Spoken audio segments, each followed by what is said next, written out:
I'm Rob, And I'm Nate. and welcome back to Rob and Nate Record a Podcast. We are embarking on a new theme month, and it's a theme month I have rather looked forward to this month.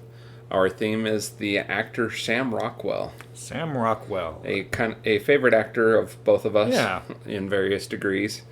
Probably I'm a slightly larger fan of Sam Rockwell than you. You know, but I've liked him since some of the first stuff that I saw him in, one Yeah. of which is actually tonight's film. This is an early Sam Rockwell star vehicle. It might be the first film built around Sam Rockwell as the star. Yeah, It comes from 2002. It is Confessions of a Dangerous Mind, which is, as The you informed me. directorial debut of George Clooney, who also appears. The screenplay is written by the great Charlie Kaufman, and it is adapted from Chuck Barris's, who this film is about, 1984 biography of the same name. Yeah. Now, going into this film, you knew nothing. I mean, I knew a little bit of the Chuck Barris story, but I knew very little of this film. So you were aware who Chuck Barris was and what he was famous Yeah. for doing. So it was wrote some pop songs, at least one, Palisade Park, which was a big hit in the early 60s, and principally he's known for many, many game shows which he produced, most notably The Dating Game, The Newlywed Game, and The Gong Show.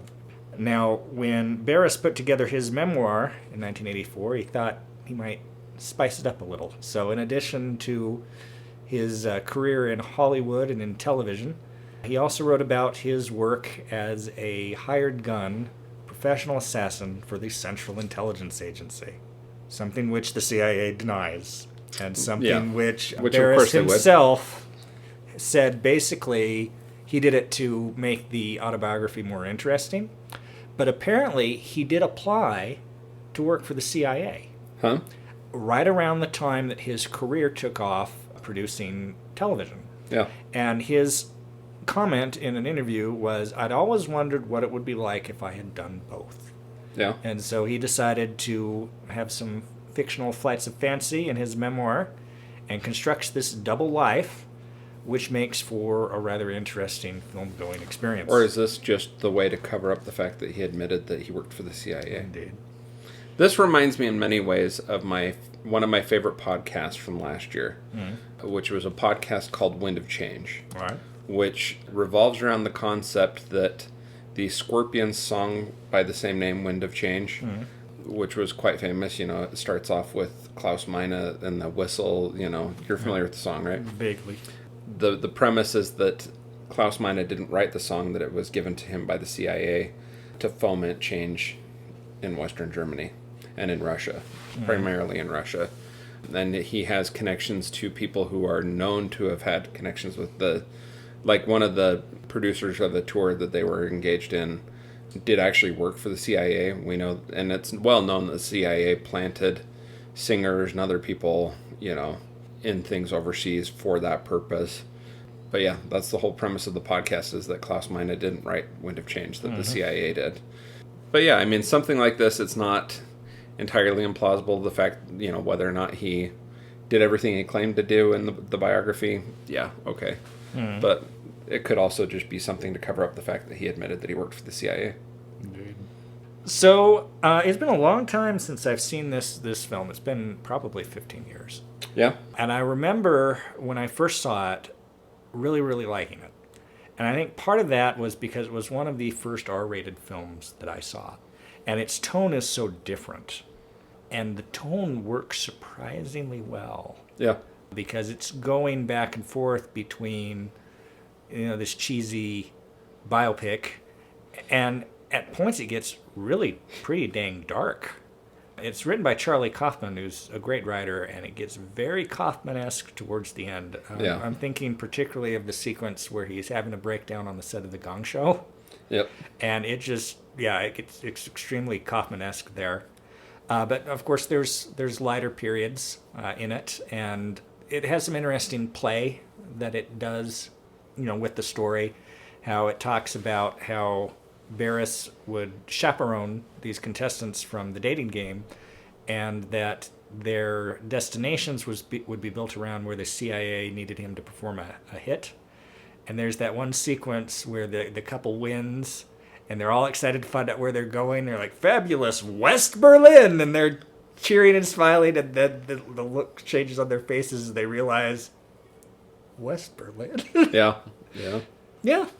Yeah, there's some great scenes and plot points in this. Like, also the contestant who wins out over Brad Pitt and Matt Damon, Yep. who turns out to have been a KGB spy. Yeah.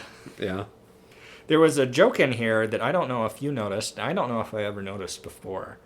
But when Chuck Barris is being trained as a CIA assassin, which, based on the chronology of the film, which is kind of loose. In fact, there's a lot of, even ignoring the CIA stuff, there's a lot of compression and chronological problems. For example, Chuck Barris is shown as only having the one major love interest in Drew Barrymore when he was actually married 3 times. Yeah. And so she is a composite character. But in the end of the CIA training sequence, he's saying goodbye to some of his fellow trainees. And one of them, he says, "Goodbye, Lee." Yeah. And this scene would have taken place in 1963 because his next scene is his first hit in 1964. So that could be a Lee Harvey Oswald joke. Oh, yeah. He said there's someone else he says bye to in that scene. It's not just Lee. Yeah, it's somebody else first, but I think the joke was with the use of the name Lee. Yeah. That ran through my head briefly, but I didn't catch it firm enough to actually, yeah. So Sam Rockwell, of course, plays Chuck Barris. It's a solid performance. The supporting cast include, of course, Drew Barrymore as Penny, his longtime love interest, and George Clooney plays the man who recruits him for the CIA and is his principal contact. And Julia Roberts plays a lady who is also a contact of his in the intelligence services whom he has a relationship with. Maggie Gyllenhaal appears in a brief part early in the film as a woman who Barris briefly dates. And in fact, Drew Barrymore's Penny is her roommate. And they have one of the more memorable meet-cutes in the history of film, where Barris, after having relations, goes into the kitchen to get something out of the refrigerator, stark naked, and Drew Barrymore comes in and proceeds to start a conversation with him, very casual. Yeah. It's kind of a sweet moment. Yeah. In a weird way. There's a lot of common faces in this film. Robert John Burke, plays the instructor. Brad Pitt and Matt Damon, their credited roles are Brad, Bachelor 1, and Matt, Bachelor 2. Michael Cera appears briefly as a young Chuck Barris. I believe you thought that it was... I wondered if it was Jesse Eisenberg. Yeah, those two often get confused for each other. Yeah, Maggie Gyllenhaal is also in this briefly. In fact, she's the roommate of Drew Barrymore's Penny. As I just said. Which is that connection. I didn't remember if you'd said they were roommates, but yeah. Richard Kind is in it, and it's always fun to see Richard Kind and his smiling face. And Rutger Hauer is in it as the German assassin. Yeah.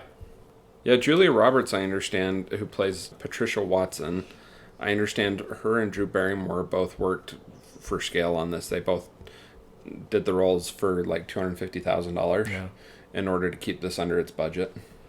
And, of course, it's a reteaming of Rockwell and Drew Barrymore from a couple years previous, or maybe it was even the previous year in the original Charlie's Angels.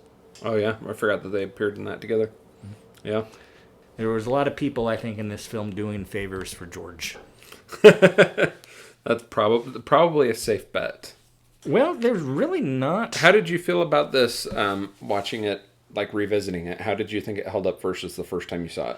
Well, the first thing that came to mind was, man, this is a lot more sexual than I remember it being, especially near the beginning. It's very sexual because it talks about how Barris's overriding motivator in life was finding ways to get women. Yeah. And that's why he pursued first the songwriting and then the work in television. And a lot of views of Sam Rockwell's butt. Yeah, there's a lot of Sam Rockwell standing around...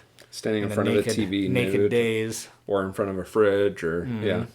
I also really enjoyed that shot where he's in the hotel and the TV station signing off playing the anthem and he's standing there at attention. I thought that was pretty good. Yeah. Yeah, I thought this film was pretty good.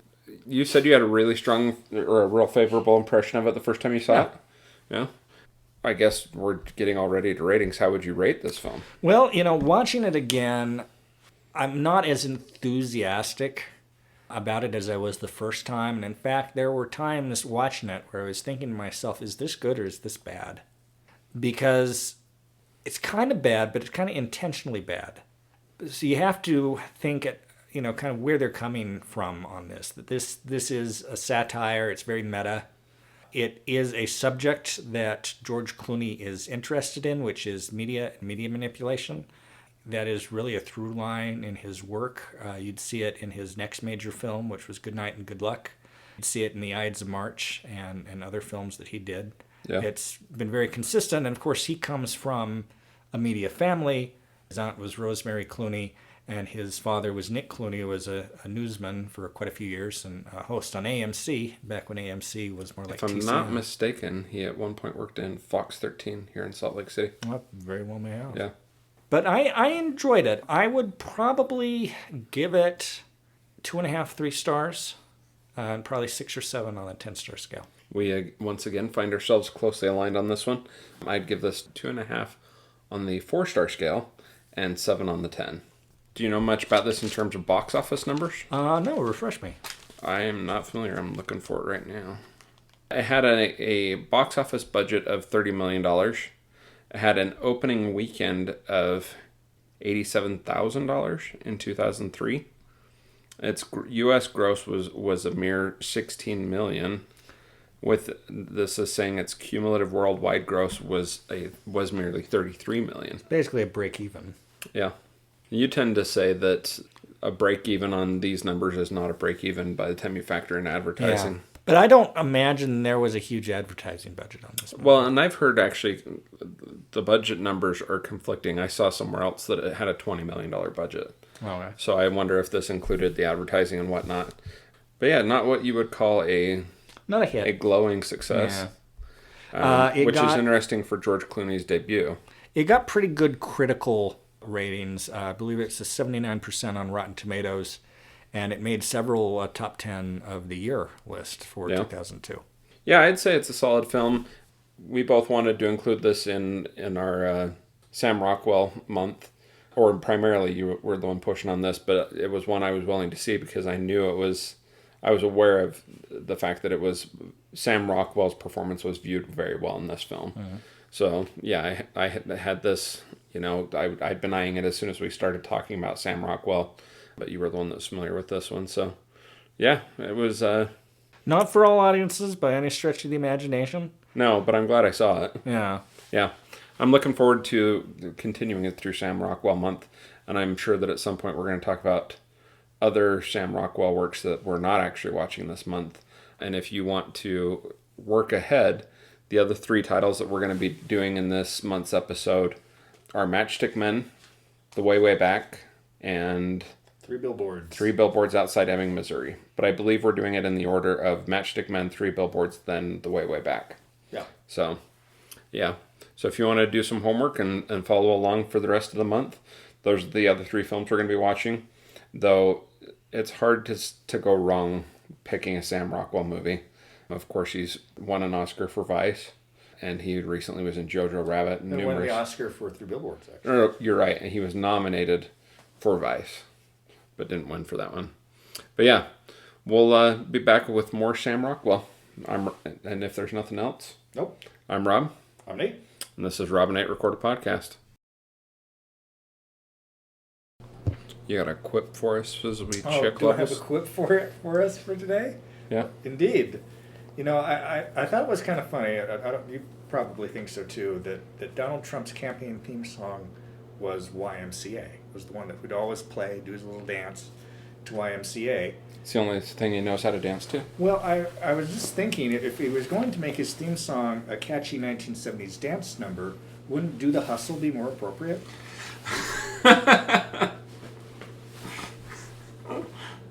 Okay. I've heard lots of jokes about the irony of, the Village People being, you know what I mean? Is he trying to tell us something? Is this a cry for help?